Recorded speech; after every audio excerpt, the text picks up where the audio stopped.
دین کا اپنے ایمان کا لٹمس ٹیسٹ ضرور کرا لیں.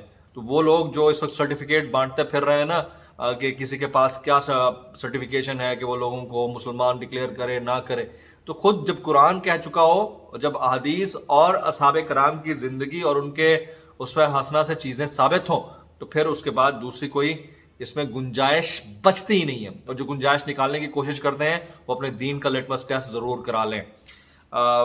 مینار پاکستان کے اوپر بڑے بڑے واقعات ہوئے تو پورے پاکستان سمیت انٹرنیشنل میڈیا چیخ رہا تھا.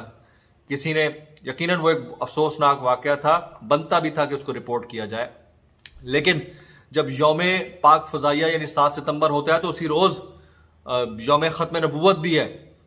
تو اس سے متعلق جب مینار پاکستان کے اوپر اتنا بڑا جلسہ ہوتا ہے ختم نبوت کانفرنس کو لے کر, تو ہمارا میڈیا خاموش دکھائی دیتا ہے, سوائے ایک آدھ چینل کے. بول ٹی وی نے اس کو کور کیا, باقی سوشل میڈیا کے اوپر بات ہوئی, لیکن کوئی چینل اس کو دکھانے کو, بیکاز ان کو لگتا ہے کہ یہ ایکسٹریمزم ہے. تو وہ لوگ جو یہ سمجھتے ہیں کہ یہ ایکسٹریمزم ہے, تو ہاں ہم اس ایکسٹریمزم کے ساتھ زندہ رہنے کو ترجیح دیتے ہیں. ہمیں پتہ ہے کہ ہماری ریڈ لائن کیا ہے اور ہم اس کو کور کرتے رہیں گے جب جب اس کو کور کرنا پڑے گا. اب میں حافظ سعد حسین رضوی صاحب کے کیس کی طرف آتا ہوں. حافظ سعد حسین رضوی صاحب کا کیس 6 ستمبر کو اس کی سماعت تھی, اور جج نے چیف سیکرٹری پر بڑی شدید برہمی کا اظہار 6 ستمبر کو کیا کہ وہ کیوں تشریف نہیں لائے, اور جب وہ تشریف نہیں لائے تو میں فردر اس کی سماعت کیا کروں. تو انہوں نے پھر بڑی سختی سے چیف سیکرٹری پنجاب کو کہا کہ آپ تشریف لائیں اور اگلے دن صبح 10 بجے پیش ہوں. تو منگل کو صبح 10 بجے چیف سیکرٹری صاحب پہنچ گئے. چیف سیکرٹری صاحب کی شدید سرزنش ہوئی, ان سے متعدد سوالات ہوئے, ان کو ٹھیک ٹھاک رگیدا گیا. اس کے بعد کیا نکلا, اس کے بعد جج صاحب نے کیس سننے سے انکار کر دیا اور کہا کہ اس کیس کو وہی جج صاحب سنیں گے جو پہلے سن رہے تھے. تو میٹر سب جوڈس ہے, اس کے اوپر تو میں کامنٹ ہی نہیں کروں گا کہ سماعت کس طرح سے ہونی چاہیے اور کیسے نہیں ہونی چاہیے, لیکن پاکستان کے نظام انصاف کے اوپر کامنٹ بہت ضروری ہے.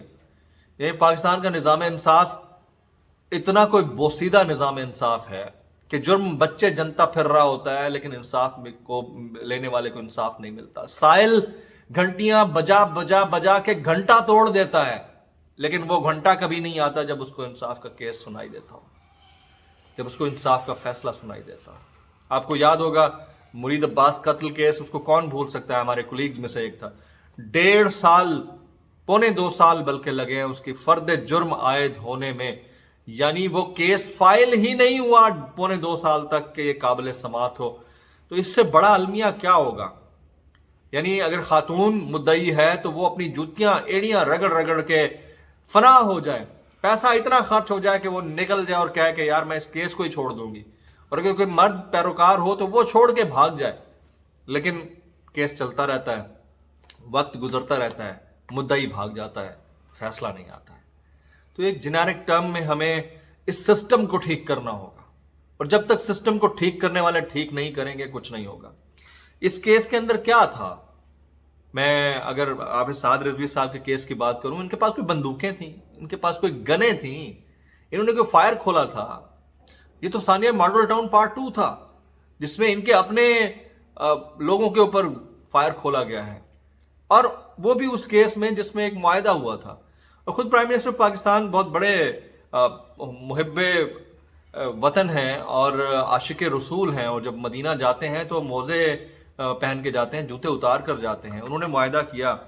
میرے خیال میں ان کو بھی اس کیس کے اوپر اب سوچنا چاہیے, نظر ثانی کر لینی چاہیے کہ وفاق کی جانب سے قلعدم ہے یہ جماعت, وفاقی کابینہ نے کی ہے, لیکن الیکشن کمیشن تو ابھی بھی یہ الیکشن میں پارٹیسپیٹ کر سکتے ہیں, ان کو اجازت دے رکھی ہے.